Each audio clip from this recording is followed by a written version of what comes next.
de remercier le côté public parce que cette initiative devrait être un exemple pour tout le Sénégal. Monsieur le maire et député maire, Monsieur Malick Fall, ici présent, a eu vraiment cette initiative avec nous. Il a discuté avec nous, il a travaillé avec nous, il nous a supportés pour que nous autres, les privés, nous puissions venir à son support, mais à travers lui, au support de tous les Diourbellois. Une relation public-privé, c'est quoi? C'est que, comme il le dit toujours, mon Kéré Gilayo, il a le couscous. Maintenant, il a besoin d'autres qui ont la sauce. Qui a la sauce, c'est le gouvernement central de Dakar, mais ce sont les privés. Et les privés, si on parle de privés, nous devons commencer par les fils du terroir quand même. Parce que Diourbel regorge de ses fils et de ses filles au Sénégal, à Dakar, mais aussi dans la diaspora. Et ce que nous faisons ici, c'est un exemple. J'ai l'habitude de parler de laboratoire. C'est un laboratoire qui devra être un exemple pour Diourbel, pour le Sénégal, mais pour toute l'Afrique. Les fils des terroirs qui sont dans les pays ou qui sont dans la diaspora doivent croire et respecter les régions et les sites qui les ont formés et investir là-bas. Si nous ne le commençons pas, si nous ne le faisons pas, personne ne le fera à notre place. Et arrêtons de critiquer et de ne faire que critiquer. En général, si on rencontre des intellectuels et autres, ce qu'ils font, c'est critiquer les politiques. Mais avant de critiquer, il faut faire ce que tu dois faire. Ton devoir, tu le fais. Et après, si d'autres veulent piétiner cela, tu peux critiquer. Mais commençons par travailler nous-mêmes, respectons la force de notre sueur et travaillons, accompagnons ceux qui ont été élus par les populations et accompagnons-le dans le sens du développement. Quel est le coût global de cette... En fait, on parle d'environ 100 millions environ. C'est un coût, mais en général, ce n'est pas un coût qui vient à 100% du promoteur. Il faut faire des investissements intelligents. Parce que ceux qui veulent des cantines, ils participent aussi. En fait, si on parle de créer des infrastructures, c'est de l'ingénierie financière. Il faut réfléchir parce que chacun a un peu d'épargne chez lui, mais chacun à lui seul ne peut pas tout faire. Il faut avoir le sérieux et l'ingéniosité de rassembler ces épargnes pour faire des infrastructures dans l'intérêt de tout le monde. Et pourquoi les gens ils sont prêts à venir participer à des investissements pareils? C'est que le promoteur doit être sérieux, ceux qui organisent l'affaire doivent être sérieux, et c'est ce sérieux-là qu'on a montré aux anciens occupants de ce marché pour les convaincre à sortir du marché, pour bâtir le marché et les faire revenir en partie et faire revenir de nouveaux investisseurs qui achètent leur cantine.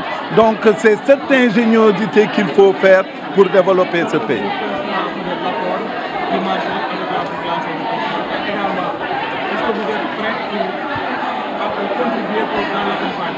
Oui, naturellement, nous négocions déjà avec la municipalité pour parler de la gestion, pour parler des autres ouvrages qui sont possibles ici. Vous voyez le niveau 2, ça a été dessiné. Il suffit de mettre un peu de sous dessus et on a un niveau 2. Et après ce niveau 2, il y a la gestion. Vous avez vu, on a commencé par faire des formations. On peut y mettre des bureaux et la position est stratégique. Celui qui entre à Diourbel, il passera devant ce marché et c'est cet esprit stratégique que les occupants du marché devront avoir pour en fait développer ce marché et en faire un marché de référence pour Diourbel, mais pour le Sénégal. Combien de cantines? En fait, si nous comptons ce qu'il y a en bas et ce que nous ferons en haut, on peut atteindre 200 cantines. Et 200 cantines dans un quartier, c'est quand même excellent. Et c'est ce que nous voulons dans tous les quartiers de Diourbel et ailleurs aussi. Est-ce que le promoteur que vous êtes est prêt à réinvestir dans d'autres quartiers? Naturellement. Moi, ce que je fais ici, je commence pour montrer l'exemple. Je commence tout simplement pour faire un laboratoire. mais naturellement je suis convaincu qu'une municipalité ou un gouvernement ne peut pas développer une zone sans l'appui des privés. Donc comme je suis privé, je suis investisseur, je suis prêt à investir dans tout projet où j'y trouve naturellement mon intérêt et où j'y trouve l'intérêt des populations et de tout le monde.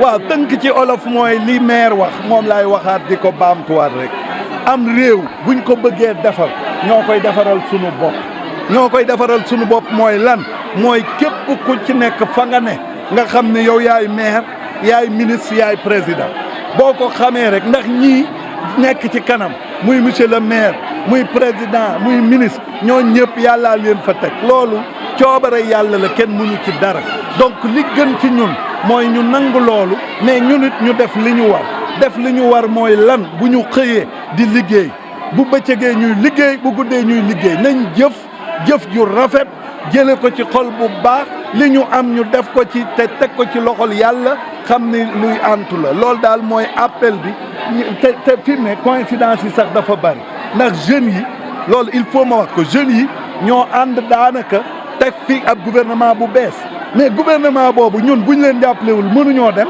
gouvernement boobu mooy ñun ñëpp ñoo war ne parce que li ñu wax ne jubal ak jubbanti mais loolu la ñëpp bëggoon mais ñëw na ay wa nag léegi kan moo war a jub mooy ñun kan la ñuy jubbanti mooy ñun kon bokk nañu ànd ñun ñëpp la ñu nekkoon ku ci nekkoon ci lu baax nga continuer ko ban looloo tax j'avais aucun problème ne monsieur le maire venez ñu ubbi marché bi devant le public ubbi marché bi boole ko ci marché yi li ñu njëkk a ubbi ci gouvernement bu bees bi parce que ci la bokk lii mooy avancé wuloo réew mi gouvernement bu bees bi bu bëggee am ndam ci lu mel nii la koy teg mooy askan wi génne li ñu am boole ko ak askan wi ñu teg ko tegin wu rafet toppatoo bu rafet jëmale réew mi kanam ci jàmm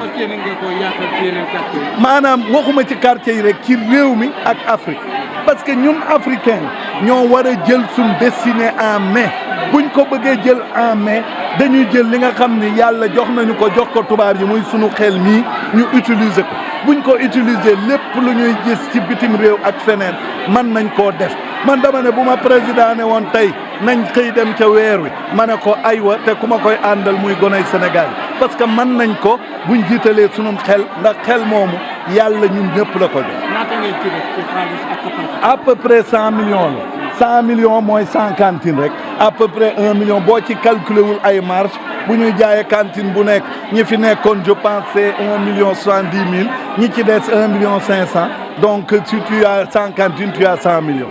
c'est un investissement boo xam ni da ngay boole sam xel ak say xalaat ak boole doole ñëpp nag pour man koo def te mën nañu def bu doon 100 milliards it buñ jiitalee sunum xel mën nañ ko loolu mooy message bi nga xam ni moom lañ bëgg a wane fii projet du rëy nit mooy tuutil boppam mooy tuutil bëgg-bëggam mooy tuutil man-manam mais buñ xamee ne lépp mën nañ ko lu te lu yàlla ànd mu antu on peut tout faire nous-mêmes.